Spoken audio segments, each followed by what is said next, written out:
Minutos en el territorio continental ecuatoriano, buscando la verdad y abogando por la unidad nacional en pro de la paz y la seguridad en el Ecuador. Queremos saludar al economista Walter Spurrier Vaquerizo, director de Análisis Semanal. Lo invitamos para abordar la incidencia del incremento del IVA desde este lunes 1 de abril del 12 al 15%. ¿Es posible en una economía abierta de mercado evitar que tenga impacto en los costos o que se abuse, se especule a pretexto del incremento del 12 al 15%, más allá del propio decreto 215 que expide reformas al reglamento para la regulación de precios en el caso de los derivados de los hidrocarburos? Muy buen día, Walter. Muy buenos días, Miguel. Bueno, yo pienso, Miguel, que este mes y el próximo hemos de ver alzas de precios. En primer lugar, lo del IVA, ¿no? Sube el IVA para muchos oyentes, los que van a poder comprar combustibles, van a decir suben los combustibles. En realidad los combustibles no suben, pero al precio que cobra el vendedor de los combustibles, el Estado dice mi tajada es un 15% ahora por encima, y no 12, para el consumidor viene a dar lo mismo, pero técnicamente lo que ha habido es un alza del impuesto. Ahora, lo que sucede, Miguel, es que y como yo lo veo, no es solamente el alza del IVA, entra también el ISB. Nuestros escuchas van a decir, pero yo no mando dinero afuera, ¿qué me van a hablar del alza del ISB? Sí, pero las empresas que importan, muchas de las cosas tienen que pagar ICD, entonces sube el ISD y además sube el IVA. Los bancos que traen dinero del exterior para prestarnos, y ahora también les van a cobrar el ISD que antes no le cobraban y le van a cobrar el 5%. Las empresas que están ahora pagando el impuesto del 2023 como corresponde, tienen que también adelantar el del 2024 y tienen que pagar un adicional sobre lo que pagaron en el 2022. O sea, están pagando impuestos por 3 años y así sucesivamente. Y las empresas van a pasar esos costos al consumidor. Y si es el momento en que está subiendo por el IVA, es el momento de hacer un alza para no hacer 2 alzas, digamos, ¿no? Entonces, en ese sentido, pienso que vamos a ver un aumento de precios de más del 3% en la mayor parte de los productos, que va a significar que este mes y el próximo los consumidores van a haber golpeado el bolsillo. Todos los que viven con un presupuesto ajustado van a tener dificultades en pagar sus cuentas. Y yo pienso que eso se viene, pero lo que no viene es una inflación, en el sentido de que esto se va a seguir replicando en siguientes meses. Y no es una inflación porque no es que el Estado está inflando la economía con ecuadólares, como hizo Rafael Correa. Entonces es algo, un alza puntual. Después regresaremos a un alza inferior de 2% anual, pero este mes y el próximo el golpe va a ser fuerte. Ahora, el volver, como ya experimentamos luego del terremoto de abril del 2016, subió temporalmente el IVA. El volver a la tarifa anterior no garantiza que los precios vuelvan a lo anterior, Walter. Yo veo muy difícil, Miguel, que los precios vuelvan, porque a pesar de este enorme incremento en los ingresos fiscales del presente año, hay hueco todavía de financiamiento y además buena parte de las contribuciones que están nutriendo el gobierno al fisco, al Tesoro Nacional en este 2024 son contribuciones por una sola vez. O sea, por ejemplo, en el 2025 las empresas tienen que pagar el impuesto de renta del 2024, pues ya lo pagamos. Solamente tienen que entonces anticipar del 2025. Ya no va a haber pago de los impuestos de la renta de 3 años, sino de solo 1. Entonces disminuyen los ingresos fiscales. Entonces, probablemente lo que vamos a ver es que el 15% se quede y además yo pienso que es más probable que tarde o temprano subamos a 18 a que volvamos a 13. Ahora, en el caso de las gasolinas, ¿cuál será la incidencia con el incremento del 2 al 15%? Ya dado el mismo decreto que acaba de ver Miguel, realmente es un incremento como de 3% en el costo de los combustibles, de todos los combustibles, por incremento del IVA, no por el incremento de lo que vende el petróleo Petroecuador a los distribuidores o los distribuidores al ciudadano, es de 3 puntos, del 3%. Ahora, hay que esperar, hay que anticipar que la gasolina va a subir, no sé si en mayo o junio, pero va a subir porque el gobierno está planteando eliminar el subsidio a la gasolina. La gasolina es el menos subsidiado de los combustibles, porque el alza que se tomó, que se adoptó durante el gobierno de Lenín Moreno,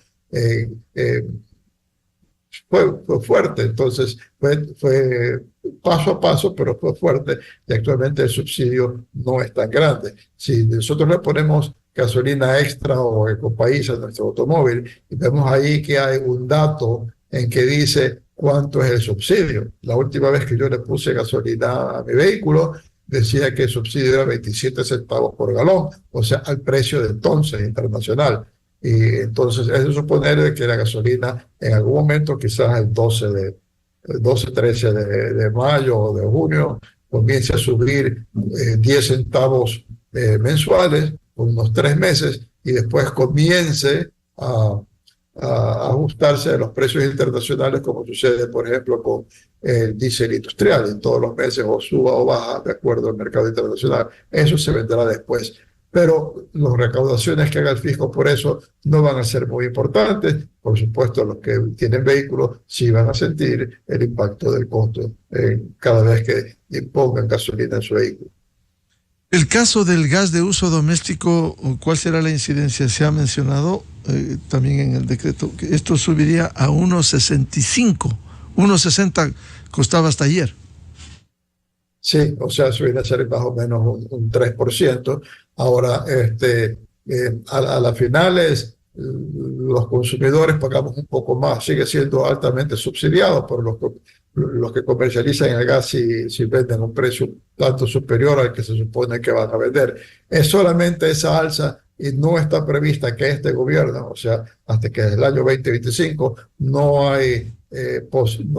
se avisora que estén planteando subir el precio de gas de uso doméstico. Pero sí quisiera yo advertirles a los ciudadanos que mientras que estemos en esta política de poner dificultades a la producción de petróleo y eliminar el campo que estaba en expansión de producir el petróleo, que es el ITT, que no hay una estructura que permita contratar nueva inversión privada en el petróleo y que estemos paralizados los proyectos mineros, es que el Estado no le va a quedar más que más adelante reducir sustancialmente el subsidio tanto al diésel como al gas, porque no va a tener cómo pagarlo, porque se está quedando sin ingresos petroleros. ¿Y no hay otras opciones en estas condiciones sino el sinceramiento de los precios al mercado internacional? Yo pienso que es lo más sano, porque los impuestos están subiendo mucho ya. Y no solamente que los impuestos están subiendo mucho, sino que lo que recibimos los ciudadanos a nivel de servicio es muy poco, es muy poco.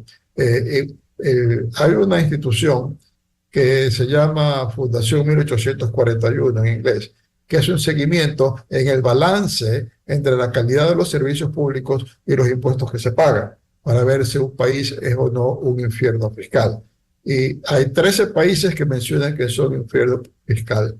Y el Ecuador está empatado en el puesto 14, o sea, está parado en el límite que declaren impuesto fiscal. Y probablemente cuando ya tomen en cuenta esta alza que acabamos de tener, no nos van a considerar impuesto fiscal, porque los que pagamos impuestos, porque hay mucha evasión, los que pagamos impuestos muy fuertes, y a cambio no recibimos ni salud, ni educación, ni seguridad, ni nada de lo que tiene que proveer el Estado. Entonces, ya hay un límite hasta donde se pueden seguir subiendo los impuestos. Hay que estar pensando en bajar el gasto, y entre los gastos que tienen que bajarse están los subsidios. Hay otro tema que también tiene su incidencia, la reducción del IVA en la construcción. Análisis Semanal precisamente nos ilustra, como siempre, el impacto de los precios en la reducción del IVA al 5%. ¿Cuál será? ¿Va esto a permitir la reactivación aún más del sector de la construcción? Bueno, es un elemento que va a contribuir En otras palabras, cuando estamos hablando que con el alza del IVA al 15%, eso va a estar muy generalizado y que muchas cosas van a subir de precio, prácticamente todo. Lo que va a quedar en algo protegido es el sector de la construcción. Ahora, el SRI acaba de regular esa subida, esa reducción del IVA de la construcción al 5%, y yo supongo que saldrá en el registro oficial hoy. Pues no lo he visto, a las 9 creo que pondrá en el registro oficial y no lo he visto. Tengo la regulación del SRI y el alza, digamos, el IVA del 5% de la construcción lo han concretado en dos grupos de productos, los dos insumos más importantes para la construcción, los que tienen que ver con el hierro, todo lo que tiene que ver con el hierro, varillas, incluso hasta metal de chatarra, etcétera, todo lo que tiene que ver con el hierro, y todo lo que tenga que ver con el cemento y arcillas, o sea, el cemento, morteros, bloques, adoquines, ladrillos, etcétera, y se concreta esos dos tipos de productos. O sea que si un consumidor dice, yo voy a esperar que bajen el 5% porque voy a comprar grifería, no, ahí no se aplica la reducción. En estos dos tipos de productos, los dos más grandes, porque si no se cierra en algo el tipo de productos en que se va a beneficiar esta reducción del IVA, todo queda sumamente abierto, hay mucha dificultad de controlar, hay competencia desleal, hay etcétera, etcétera. Entonces, en los dos rubros más importantes de la construcción en cuanto a materiales, que tienen que ver con cemento y arcilla, que tienen que ver con hierro, ahí hay ese descuento y por lo tanto ahí hay ese beneficio, pero no en otros artículos de la construcción. Es un aporte, ahora es solamente un elemento, ¿no? Nadie construye porque le ha bajado el IVA en la construcción, o sea, nadie construye por eso, tiene que ver el mercado. Es un elemento que va a ayudar a que cuando la economía tenga perspectivas de desarrollarse un poco más, la construcción se desarrolle más. Y eso es importante porque la construcción emplea mucha mano de obra local y muchos insumos locales y muchos productos acabados que son también locales, y por lo tanto es un factor central en el consumo interno y la inversión interna. Para la China ha sido un puntal en su crecimiento económico, ojalá se reactive, pero este es un elemento, pero faltan otros todavía que estimule que la gente diga voy a comprar vivienda o voy a comprar una oficina y que por lo tanto se reactive el sector. Y si uno cruza cuentas entre la reducción en ciertos productos de la construcción y el incremento en el resto, ¿va a ser perjudicial ese efecto secundario de la medida? Bueno, el asunto es que si no se hubiera tomado esta medida, hubieran subido los costos de la construcción, pues,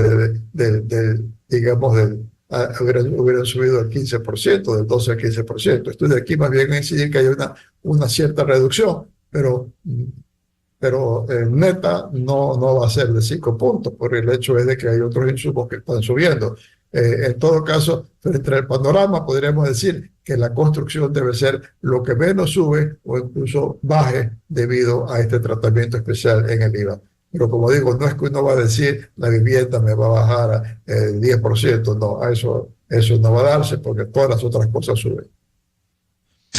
Eso implica, Walter, que es fundamental estructurar un esquema alternativo para evitar los impactos adversos que generaría el impacto del aumento del 12 al 15% en ciertos productos y la reducción del IVA en otros productos de la construcción. Bueno, ya con eso se compensa algo, pero no veo qué otra cosa se pueda hacer.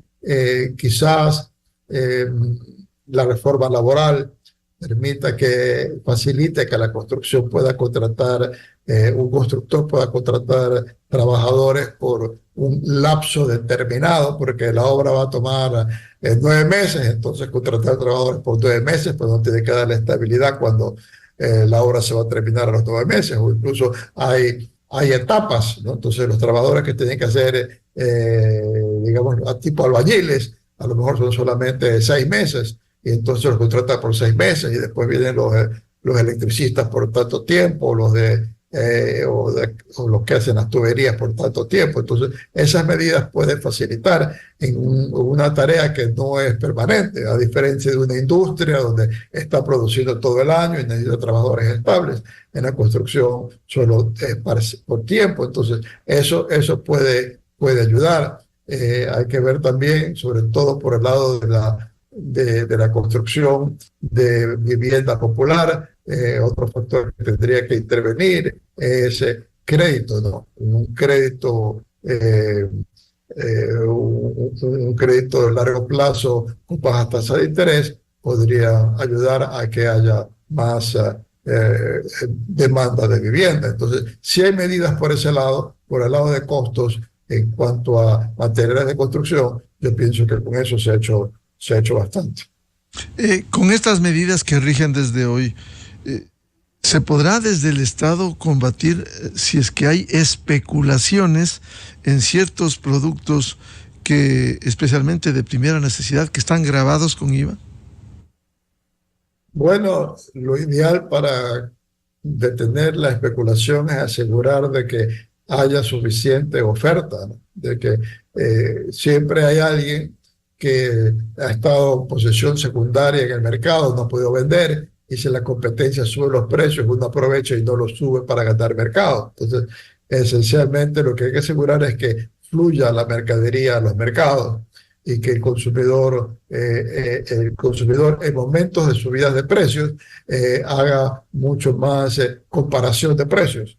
Vaya, se va a una tienda o a un supermercado y le parece que los precios han subido, antes de comprar, que vaya al otro supermercado a ver si ellos también han subido, o al tercer supermercado a ver si ellos también han subido, o a la otra tienda que queda en otra esquina, según sea el caso. Entonces, los consumidores vamos a tener que ser mucho más proactivos en un contexto de alza de precios, en comparar y comprar al que ha subido menos, o al que no ha subido, o al que tiene descuento, porque si no, el presupuesto no va a alcanzar. Ahora hay sectores, el Ecuador requiere recursos, parte de ello es el incremento del IVA.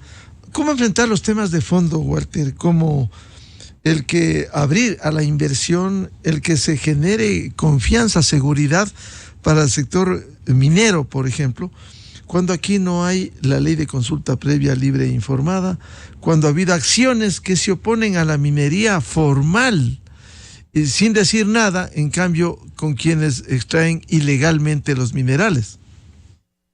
Bueno, yo pienso que necesitamos que el gobierno actúe de una manera un poco más enérgica. O sea, la Corte Constitucional puso toda serie de condiciones difíciles de cumplir para poder dar autorización a las mineras a invertir.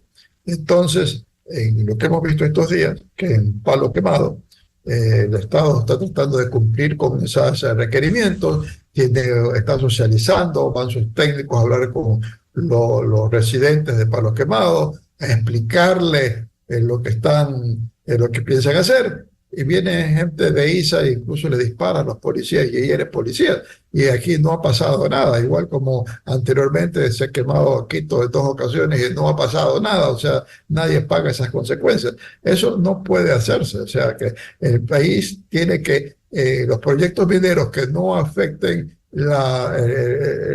digamos, no afecten las fuentes de agua, que no afecten el bienestar de la ciudadanía, son necesarios. Se benefician los ciudadanos. Por ejemplo, la compañía que opera ahí en Cotopaxi, en Palo Quemado, contrata localmente, pero claro, a los contratistas locales le dice, sí, pero usted me tiene que dar, me tiene que facturar, me tiene que... y entonces toda esa economía informal de ese sector tiene que formalizarse. Si no se formaliza y no paga impuestos, no puede venderle la compañía. Entonces, es un proceso de modernización. O sea, también hay una ayuda a la inversión minera por ese lado. Entonces, el país necesita hacer dos cosas. Primero, no matar lo que genera ingresos al fisco, que es el petróleo y minería. Brasil y la Argentina están agresivamente buscando petróleo, hasta Venezuela está buscando inversión extranjera en petróleo y nosotros estamos yéndonos para atrás. No permitimos que avance la minería. Si el Estado no tiene esos ingresos, nos va a aumentar los impuestos y no va a haber esos ingresos del exterior. Eso no puede ser. Tenemos que ver también el manejo de las empresas públicas. Las empresas públicas no son realmente empresas.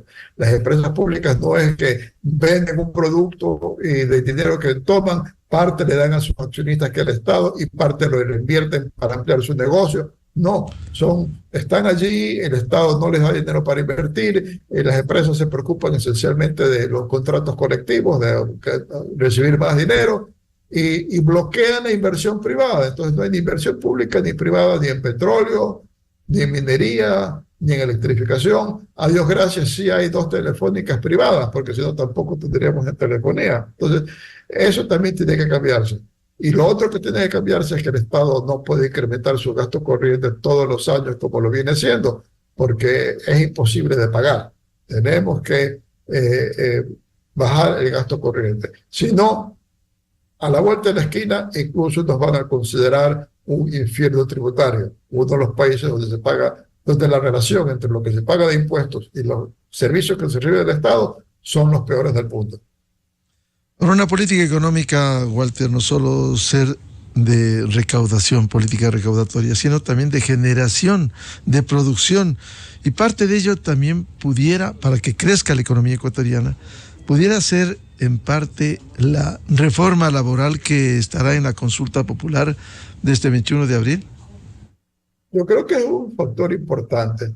¿Por qué? Porque primero el Ecuador está dolarizado.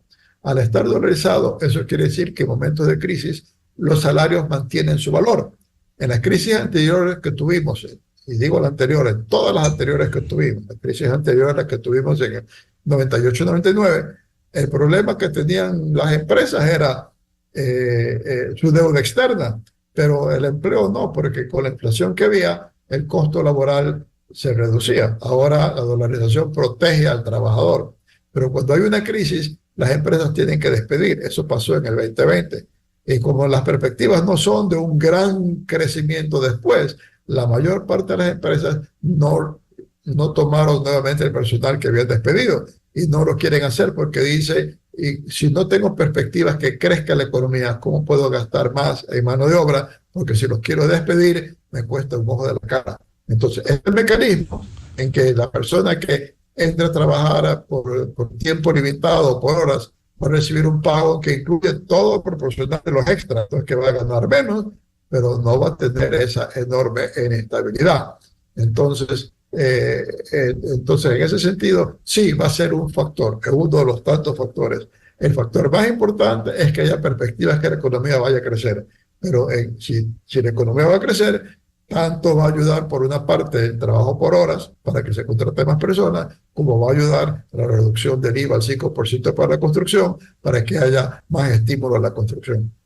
En definitiva, estas medidas que entran en vigencia, como el aumento del IVA del 12 al 15, el ILSD, que aumenta al 5%, lo que le va a dar es oxígeno al Estado, pero no soluciona los problemas de fondo. Le va a permitir pagar algo a proveedores, devolver el IVA a los adultos mayores, es decir, algo le va a oxigenar, nada más, Walter. Así es, Miguel, algo lo va a oxigenar y sobre todo para este año no resuelve los problemas estructurales y además ese oxígeno que toma nos los quita a nosotros. Porque lo que viene a compensar esos fondos es lo que hay menos crédito del exterior. Entonces, no es de que está aumentando la capacidad de gasto del gobierno, es únicamente de que va a recibir menos créditos del exterior. Eso significa que la economía se achica, eso significa que los consumidores nos suben los precios, vamos a tener menos ingresos, el Estado algo va a mejorar, pero no el consumo y no la inversión privada. O sea que este año se perfila de muy poco crecimiento económico. Bien, muchas gracias, como siempre, al economista Walter Spurrier Vaquerizo, director de Análisis Semanal, por su aporte al análisis de estas medidas que entran en vigencia desde el día de hoy. Walter, muy amable. Muchas gracias, Miguel. Gracias a todos los que hacen Radio Democracia y todos los radioescuchas. Muchas gracias. Con esto cerramos la jornada de entrevistas y debates, la opinión diversa y libre en la revista de Opinión Democracia, a través de ExaFM, Democracia M y Democracia TV, este lunes 1 de abril. Les recomendamos, ya viene en ExaFM el show de la papaya, y a los miles de seguidores de la revista de Opinión Democracia, un feliz lunes, feliz inicio de semana a todos. Muy buen día. La revista de Opinión Democracia, buscando la verdad en todas partes. Hasta aquí las noticias, las entrevistas y el análisis. La revista de Opinión Democracia vuelve mañana a la búsqueda de la verdad. La revista de Opinión Democracia agradece el patrocinio de... Ahora con Vitality de Saludza, tu actividad física paga un Apple Watch. Descubre cómo en saludza.com. UDLA, porque cuando amas lo que haces, se nota. Con los planes de internet móvil Smart